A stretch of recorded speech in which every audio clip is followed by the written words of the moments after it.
Good morning, boys and girls. So, yesterday, in our reader's notebook, we created a circle map defining and describing what reading means to us. In our frame of reference, we put down the people and the things that affect our feelings about reading.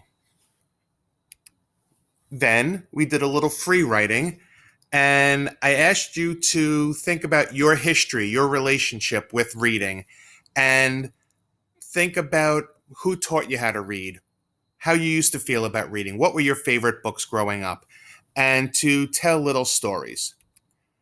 Well, today we're going to take that draft and turn it into a formal project. You're going to go to Google Classroom and open up the assignment, My Reading Timeline, and you're going to have a blank slide. You're going to create a background color and the title, My Reading Timeline, and then you're going to insert text boxes. In each text box, you're going to tell a story. It could be short, it could be long. It's totally up to you.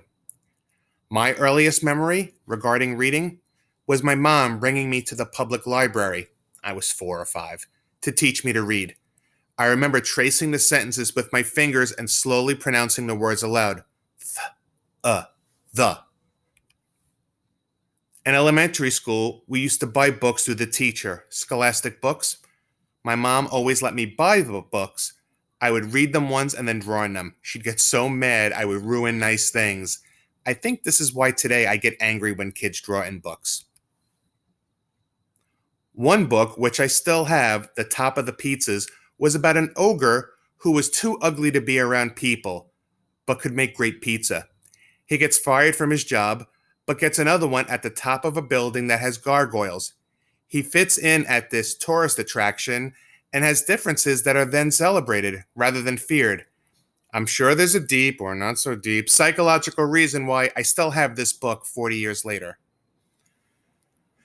After you've set your text boxes and you've given the text boxes color, you can start inserting pictures of yourself at different ages or even the books themselves. You can Google them. When I was in the 5th grade, we had to write book reports. I never read the books.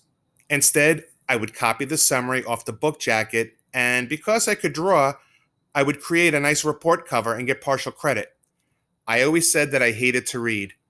From then on, I told myself I hated reading, and in fact, the only thing I read in middle and high school were comic books. It was in college that I fell in love with reading. I was taking an American literature class, and we had to read The Executioner's Song. Not only reading, but talking about it and analyzing it made me want to be an English teacher. I also realized that I didn't hate reading, I hated the books I'd been given to read. Now that I'm an adult, I wish I had more time to read. I keep buying books that pile on my nightstand, but I don't actually get to them until vacations, and even then, I never get through the pile. I always say I'm going to devote more time to reading, but TV is just so good these days. When you are done with all of your writing, you're going to proofread it to make sure there are no errors in spelling and grammar.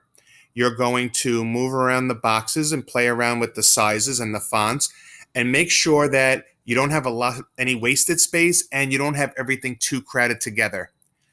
You're going to need at least 4 text boxes and about 2 to 3 pictures. When you're ready, you're going to hit the Turn It In button, and it will be graded as an exam. Good luck, guys, and let me know if I could be of any assistance.